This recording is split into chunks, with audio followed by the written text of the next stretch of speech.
All right, it's finally time to start making our sketchbook or scrapbook.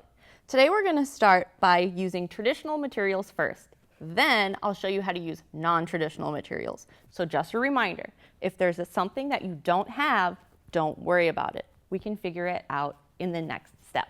You do need your trusty scissors though. All right, so first I'm going to start by making the cover of my book. This is the outside protective layer.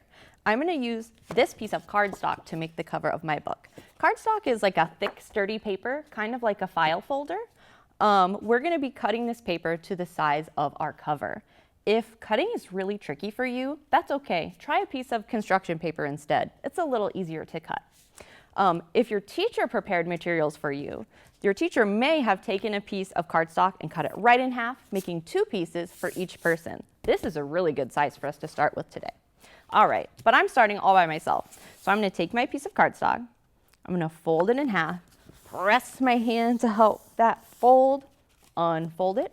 Now I have a little line right here down the middle. This is the line where I'm going to cut. I'll take my scissors and I'll keep my hand far away, making sure that I'm cutting carefully. Oh, I'm left-handed. That's why I'm holding my scissors in this hand. You might not be left-handed. Your scissors might look like this. Either way, no matter how you hold them, my hand that's not cutting needs to be far away from those sharp scissors. But I'm going to do it the left-handed way because that's my way.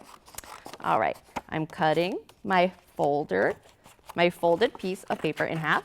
Now, I have 2 pieces that could be the cover of my book. So I'll take my book cover and it's ready to go. The next thing I need are the folios. These are the pieces of paper that go inside of the book. So if I took a regular piece of cardstock, it's actually the same exact size as a regular piece of printer paper. So if your teacher maybe gave you printer paper, that would be easy to cut it into 4 pieces to make 4 folios. That's what I'm going to try today with this size of a book cover. So I have my 1 piece of paper. I'm going to fold it in half. Perfect. Open it up. There's my line. I can cut right on it. If it's a little tricky, you could also use a pencil to draw on that line to make it easier for you to see. Now I have 2 pieces. I'm going to take these 2 pieces and cut them again. I'll fold it in half.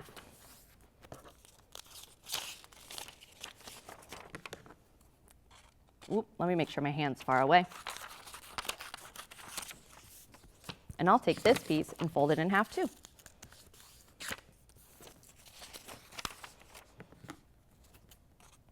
Cutting right down the middle, right on that line of the fold. All right, now I have 1, 2, 3, 4 papers. These will be 4 folios. And I have 1 page that's going to be my book cover. I'll take my book cover and I'll fold it in half. Now it looks like a folder. There's the cover of my book. I'll take each of my folios and I'll line them up. Wait, does it go? This is not correct. It doesn't match. This is a matcher. That's the correct way. All right, let me stack them all up so they're correct. Matches.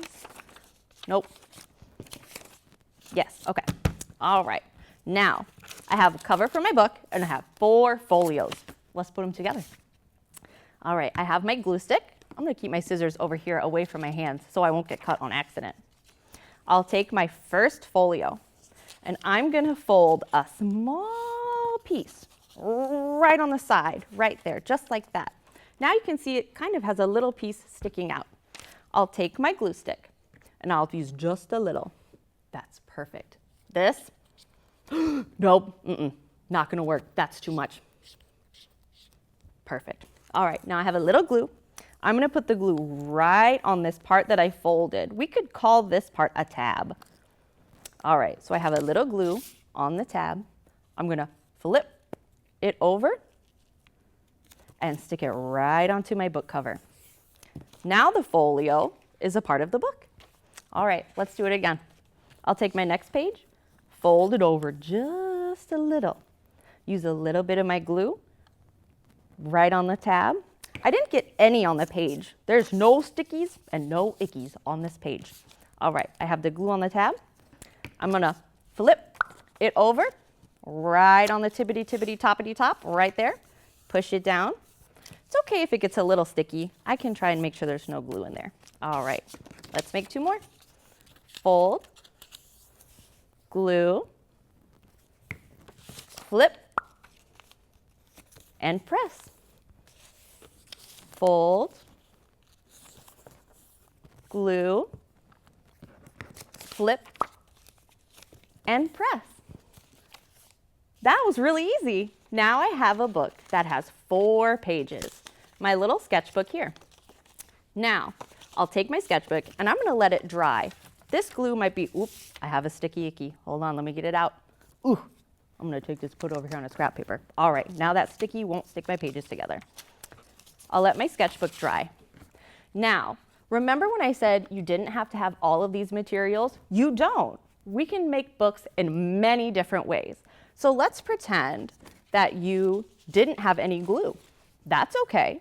If you didn't have glue, you could take your pages and your cover and you could use a stapler. We could staple at the top, the middle, and the bottom, and that could be a good way to put our book together.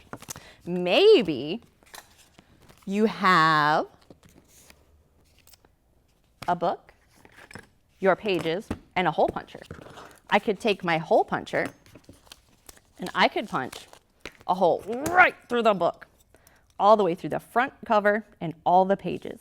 I could cut another hole right here, right through the front cover and all the pages. Then, if I had a rubber band, I could put the rubber band through the hole. I could put the rubber band through this hole, and I can add a popsicle stick. Or maybe it's not a popsicle stick. Maybe this was a marker that ran out of juice and doesn't draw anymore. And I can give it a new life being something different. So now I have a really cool popsicle book. Voila. So this is a good way if I wanted to add pages or take them out. So I could do it cutting and gluing, just like we did. I could do it with a stapler and staple it together. I could use a popsicle stick or many other ways. So don't get discouraged if you're missing something today. We can try it and do it a new way. All right, now, what if we don't have cardstock? And what if we don't have copier paper? Or what if I don't have a glue stick? No problem. Let's try working on making a book using non-traditional materials.